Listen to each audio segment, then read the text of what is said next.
Built in 1910, Waverly Hills Sanatorium was originally designed to treat tuberculosis patients at a time when the disease was a death sentence.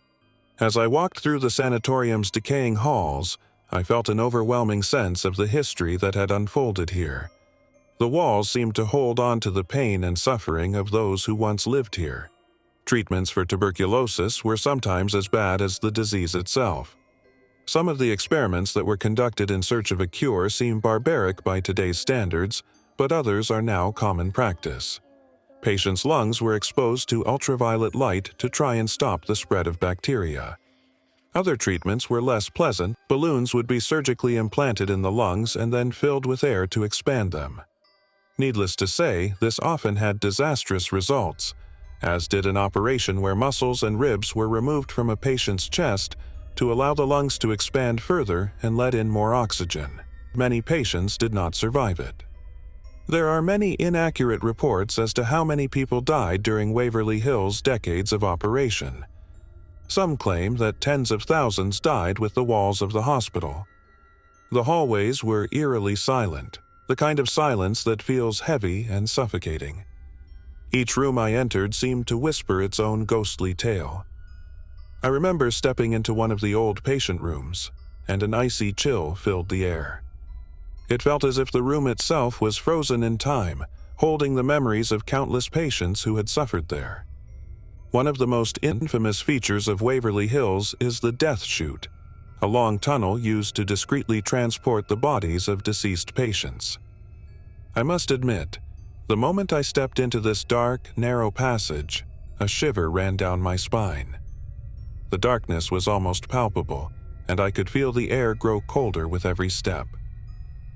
Many visitors claim they've heard footsteps echoing through this chute, and as I stood there in the pitch-black tunnel, I couldn't shake the feeling that something or someone is moving around me. I was alone in the patient room when I suddenly felt a cold, strong hand grip my shoulder. My heart started racing and I turned around quickly, but no one was there. The room was empty. The cold feeling didn't go away, though. It stayed, like someone or something was still with me, watching from the shadows. The air felt thick, and every sound seemed to vanish, leaving nothing but silence. My skin tingled, and I couldn't shake the feeling that something was just out of sight. Was I imagining it? Or was something truly there, something that belonged on the other side?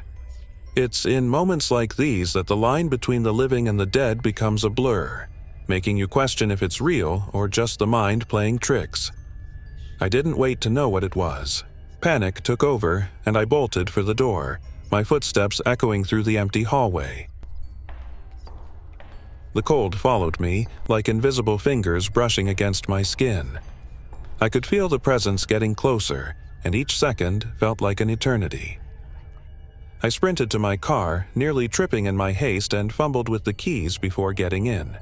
As soon as the engine roared to life, I slammed my foot on the gas, driving as fast as I could, desperate to put as much distance as possible between me and that place.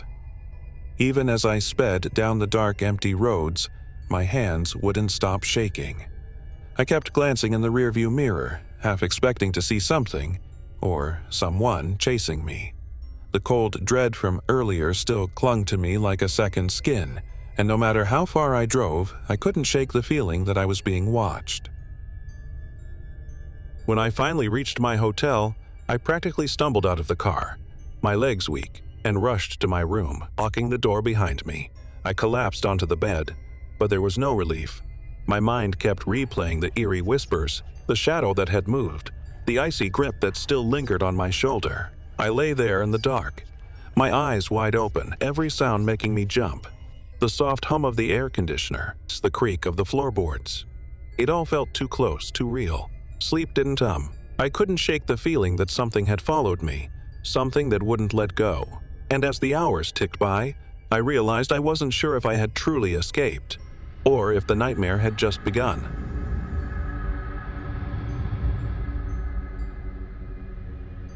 As the hours dragged on, I lay there, eyes heavy but unable to close, the weight of my fear pressing down on me. The soft hum of the air conditioner felt deafening, the creaks of the floorboards too deliberate. Every shadow seemed alive, every sound a threat. I was trapped in the prison of my own mind, convinced that whatever had followed me wouldn't stop until it had me. But then, something changed. A soft light began to filter through the curtains, signaling the arrival of dawn. I hadn't even realized how long I had been lying there, lost in the terror. Slowly, almost imperceptibly, the tension in the room started to ease. The shadows that had seemed so menacing just hours ago began to retreat, fading in the growing light. I sat up, blinking at the sunlight spilling across the floor. The fear that had gripped me all night began to dissolve, and for the first time in what felt like days, I took a deep, steadying breath. The air in the room felt different now, lighter, clearer, as though something dark and oppressive had finally lifted. I pulled myself out of bed, my legs still weak but steadying with every step. Moving to the window, I pulled the curtains open and let the full light of morning wash over me. Outside, the world was alive again. Birds were chirping, people were walking down the street, and the hum of life was unmistakable. The dread that had followed me seemed to melt away in the warmth of the sun, and for the first time since that nightmare began, I realized how much of it had been in my head.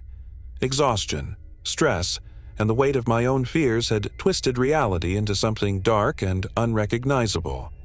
I splashed cold water on my face in the bathroom, watching my reflection this time without fear. It was just me, tired and a little worn, but whole. No lingering shadows, no eerie whispers. Just me. As I stepped back into the room, my phone buzzed on the nightstand. A message from a friend, asking how my visit to the Waverly Hills Sanatorium was, reminding me I wasn't alone. I smiled, the first real smile in what felt like forever. I sent a quick reply, promising to meet up later. I had made it through the night. The fear was gone now, replaced with a quiet calm. With the sunlight warming my skin, I grabbed my things and headed out. I'm not the only one who has had unsettling experiences here. Paranormal investigators who have explored Waverly Hills describe it as one of the most haunted places they've ever encountered. One investigator told me, "Waverly Hills has an atmosphere that's truly unique. There's a constant feeling of being watched, and strange noises are a regular occurrence." Despite its abandonment, Waverly Hills continues to be a magnet for those seeking the paranormal. The ghost stories, the scary atmosphere, and the residual pain of the past make it a place that draws people in, even decades after it was closed. In our next episode, we'll journey to the ghost town of Bodie, California. This once thriving town is now a desolate wasteland, but its haunting past is far from forgotten. Bodie is a place where history has been frozen in time, and the stories of its former residents continue to echo through the empty streets.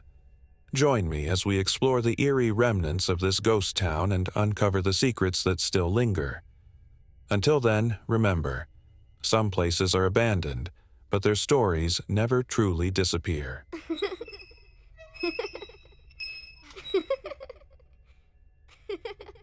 Thanks for joining me on this haunting adventure. If you enjoyed this story, make sure to like, subscribe, and hit the notification bell so you don't miss the next episode. I'll see you soon as we dive into the mysteries of Bodie.